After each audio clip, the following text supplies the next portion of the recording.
morning.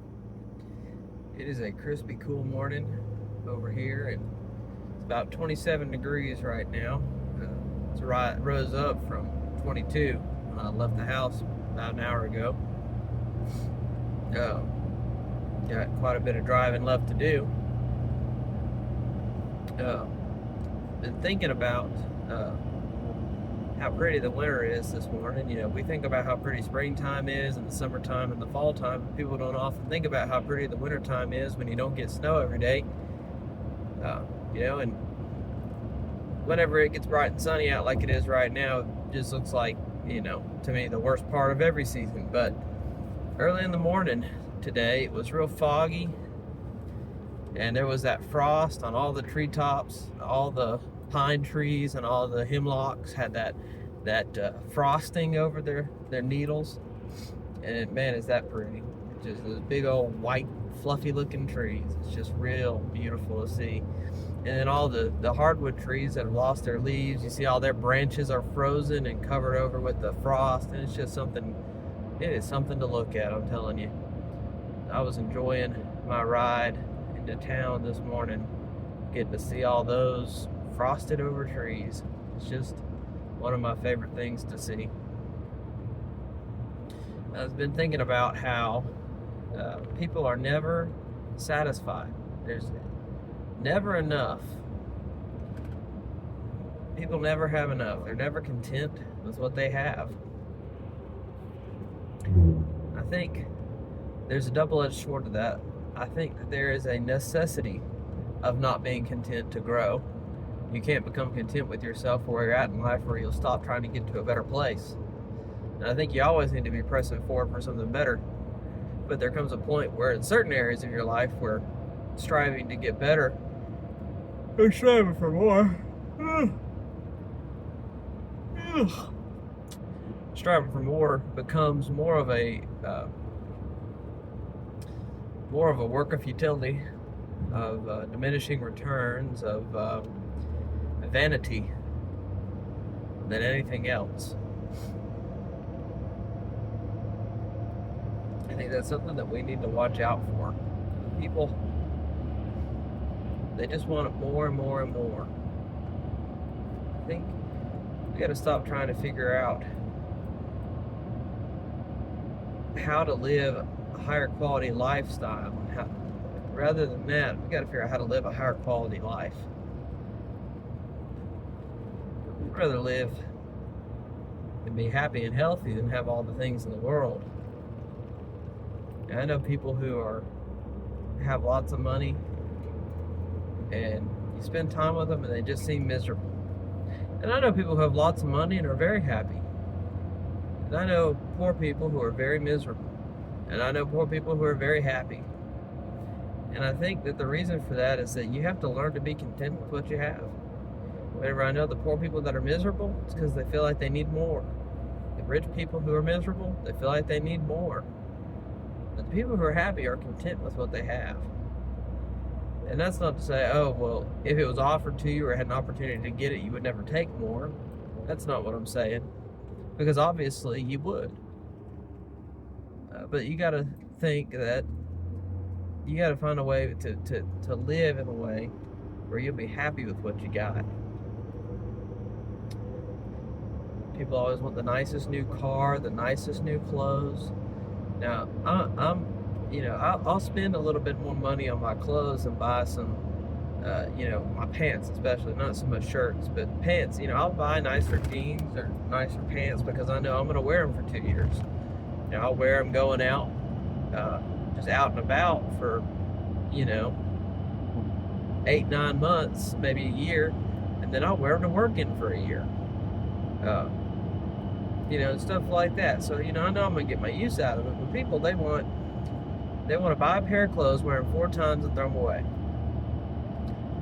We call it fast fashion. That's what society has chose to call it, but most people don't know it by that name. If you think about it, I was watching a YouTube video, I can't remember who did it, but they're talking about this industry, and on average, from a piece of clothing being drawn up on somebody's sketchbook to being produced in a factory in China is 3 days. Takes 3 days from sketchbook to mass production.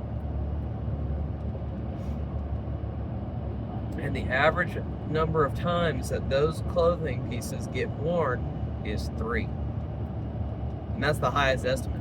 Some estimates are estimated they may only be worn once. And that's it. We're talking about those, websites like Shein, like that kind of stuff. And you're not buying quality stuff from Shein. You're wearing stuff that you're gonna wear and it's gonna be worn out after 3 or 4 wears. Could you wear it more than 3 or 4 times? Yeah, probably. But it's gonna be out of fashion by then. You gotta have the nicest, newest stuff. And I know people who are obsessed with this kind of thing, and that's just so not me. And I don't think it should be anybody. I think it's just a bad way to live. I'm not going to say, we should make laws against it or anything like that. I just think that people should realize that that's not a good way to live. It's just not a good way. It's a bad way to live. I think it's just bad. Bad for you. It's bad for the planet. It's bad for everybody. Everybody who comes in contact with it. It does something to your brain. Either you're somebody who's affected by it and, oh man, I can't afford to live that way, and you feel bad about yourself. Or you're like me, you're like, oh, that's just so stupid. It makes you angry. But I think about, think about animals. I'm not going to say that, we're animals. I mean, we are an animal, but we're different. I believe that, we have a soul. Animals don't. God obviously cares a little bit more about us than he does them. But, well, a lot more. But I think, think about animals. They don't worry about that stuff. Think about the song by Colter Wall, The Cowboy and the Coyote. There's a line that says, the coyote is a survivor.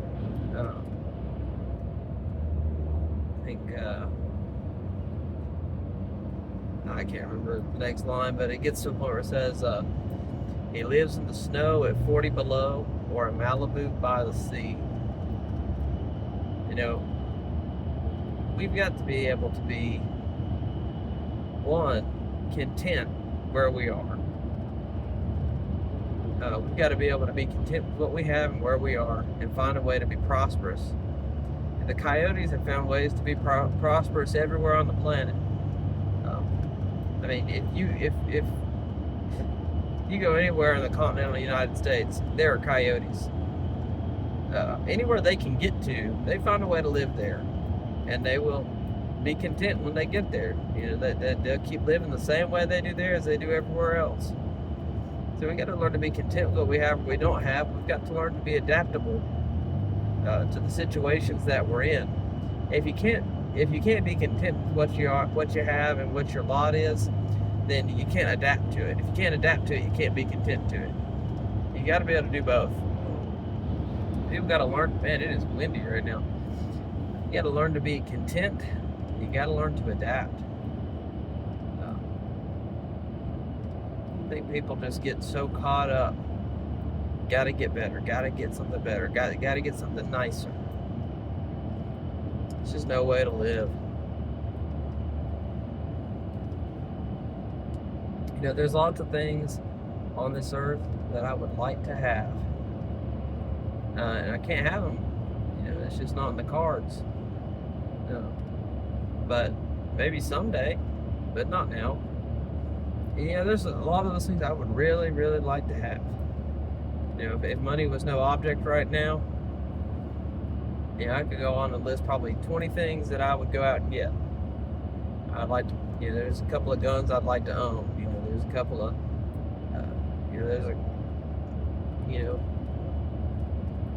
different cars that dream cars that I'd love to own someday, or trucks, or off-roader type things, or, I like to mountain bike. I'd love to have a nice mountain bike. And right now I have a loaner that's really too small for me that I borrow from a relative of mine, and I'd love to own one of my own. And there's a bunch of things like that are, things I'd like to have. I'd like to, own a house, stuff like that. It's not in the cards right now. I'm not going to waste my time lamenting the fact that I can't have it. You got to look around what you got. Yeah, I don't have all the guns I'd like to have, but I do have some that I really like, and I enjoy shooting them whenever I get to. Yeah, I don't have my dream car or my dream truck, but the car I've got and the truck I've got do what I need them to do. They get me from my house to work and to church. And every now and again, they'll get me, oh man. Every now and again, they'll get me a little further than that. Get past this garbage truck.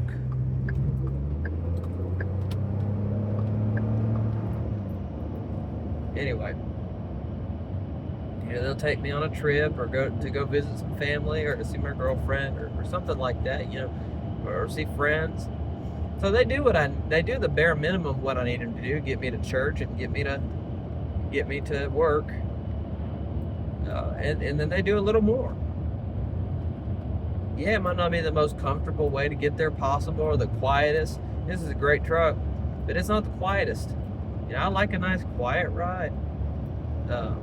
You know what? I can do without it though. I think we got to find more ways to look at our lives and think, man, do I need more? Yeah, there's a lot of things I'd like, but do I need more? No, I don't. And that's my thought for today. You don't need more. You don't need more. If you're surviving and you're not having to be worried about where your food's coming from each day or how you're going to get to work or where you're going to sleep, you don't need more. You want more, and it's okay to want more. You got to be content with the fact that you don't have to worry about the essentials. And I think for 90% of people in this country, you don't. You don't have to worry about the essentials. And that's a blessing. Not something to be worried about getting more of. Anyway, thanks for watching. This is my thoughts for the day. Hopefully y'all have a good one. Bye for now.